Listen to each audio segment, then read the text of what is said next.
There's a meta-analysis that I want to talk about that looked at the research on different adaptogens, so herbs that help you deal with stress, and it identified the most potent one for dealing with depression. It wasn't Ashwagandha, and it wasn't even in second place, even though it was included in the analysis. So let's talk about the actual number one, how to take it correctly, and what else we can learn from the available data. Okay, so in this study, the researchers looked at 41 clinical trials on different adaptogens and their effect on depression. They included both randomized control trials and also other meta-analyses, and their goal was to see which adaptogens had the strongest, most consistent evidence for improving depressive symptoms. And the results were pretty straightforward. To quote the paper, we found that Hypercarium perforatum, so St. John's wort, is the most studied and supported adaptogen, followed by Crocus sativus, so saffron. And quoting other studies that the researchers referenced, a daily dose of 900 milligrams of St. John's wort extract was significantly superior to the SSRI with respect to the reduction in the Hamilton Depression Scale during the treatment period. And also, the available evidence suggests that St. John's wort extracts are effective in treating patients with mild and moderate major depressive disorder compared to placebo and to antidepressants with fewer side effects. Pretty amazing stuff, right? I have to say that they also looked at other herbs like rhodiola, ginseng, and ashwagandha, like I said before, but the evidence was smaller and less consistent, at least when it came to depression and not overall stress, which is what most ashwagandha trials focus on. So how exactly does St. John's wort work, and what exactly happens inside your body when you take it?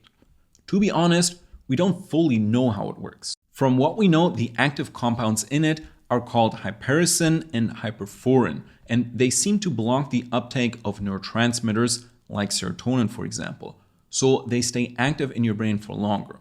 That then leads to better mood and more energy over time. So it's basically a natural SSRI that does the same thing but synthetically, which also helps explain why St. John's wort has fewer side effects. On top of that, we also know that many adaptogens, including St. John's wort, help reduce what's called allostatic load. That's basically the wear and tear that your body experiences from chronic stress. When that load becomes too high, you reach a tipping point where your brain and nervous system can get out of balance. St. John's wort's antioxidant and anti-inflammatory compounds can help lower the load and will then help you recover. And lastly, it's been shown to boost a protein called BDNF, which stands for brain-derived neurotrophic factor, which supports the growth and repair of neurons. Low BDNF levels are linked to depression, so this might be another key reason why the herb works. And there's a bunch of other research supporting all of this. Like I said before, one meta-analysis found that St. John's wort extract was superior to placebo and as effective as standard antidepressants with fewer side effects. Another meta-analysis from China reviewed 14 randomized trials and came to the same conclusion, calling it a cheap, readily available, and effective treatment for mild to moderate depression. But I have to say that there are also a few studies that weren't able to show this, even though the vast majority of studies do. I will explain why it works for some people and not others in a second. But first, let's talk about how to take it correctly. So St. John's wort is fairly straightforward. Most studies use standardized extracts with somewhere between 0.1 to 0.3% hypericin and 1 to 5% hyperforin. Again, these are the active compounds that you want to look out for. The usual dose is between 600 to 1,200 milligrams per day, often divided into 2 or 3 doses. For example, the popular extract WS5570, which is used in many European trials, is often taken at 900 milligrams per day, and that intake showed similar benefits to prescription antidepressants. Also keep in mind that it usually takes around 2 to 4 weeks before you notice an effect, which is about the same as most antidepressants, and the best results usually appear after 6 to 8 weeks. Obviously, if you're already on medication, talk to your doctor about this, because there are quite a few interactions here that need to be looked at. Even though St. John's wort is an over-the-counter supplement, it is very potent.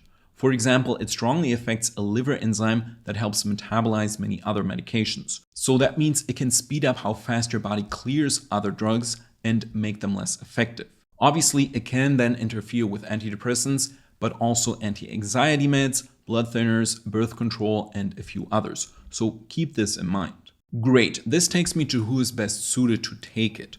So the data always says mild to moderate depression, which really means the kind where you still function in daily life, but feel unmotivated and emotionally flat. It also means for severe depression, it's usually not enough on its own. But in such cases, you obviously always have to work with a qualified professional. That goes without saying. When we talk about different reactions to it and its effectiveness, I also want to talk about another finding that William Walsh and his team made. The Walsh protocol is kind of controversial, but in my experience, it's one of the most powerful nutritional psychiatry protocols out there.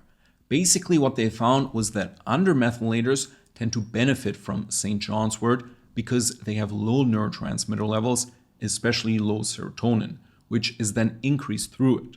But overmethylators who have high neurotransmitter levels get side effects from it, which makes sense because if you already have high serotonin, then adding a reuptake inhibitor, be it synthetic SSRIs or a natural one like St. John's wort, will backfire. If you're new to methylation and the Walsh protocol, I will link related videos in the description that explain everything in more detail. Understanding your own methylation profile is one of the biggest steps in understanding what's wrong with your mental health. It can definitely be a rabbit hole at first, but again, I will link beginner resources for you to click through. Oftentimes, researchers just use these umbrella terms like depression or depressive symptoms without realizing that there are different causes for the same symptoms. Obviously, when you do this, then it's impossible to find one adaptogen for all of them because the causes are different. But that's just my personal 2 cents after reading through the literature and taking these supplements myself. You really need a structured approach that helps you understand your biochemistry and then gives you the tools on how to improve it. The bottom line is still that in many cases, St. John's wort can be very powerful for depression, and the data backs this up. So even though Ashwagandha gets all the social media hype, on average, it's more of a stress buffer, whereas St. John's wort is better at improving mood. Before I end this video, let me say that if you want more info on nutrition for chronic fatigue and burnout, make sure to check out my recovery program. It includes the exact protocol that I used to get my energy back after I crashed, and it's a step-by-step system that includes diet, supplements, and nervous system support. It also helps you avoid the most common beginner mistakes that can set people back years. For more info, just open the description. It will be listed under my programs together with all the other resources.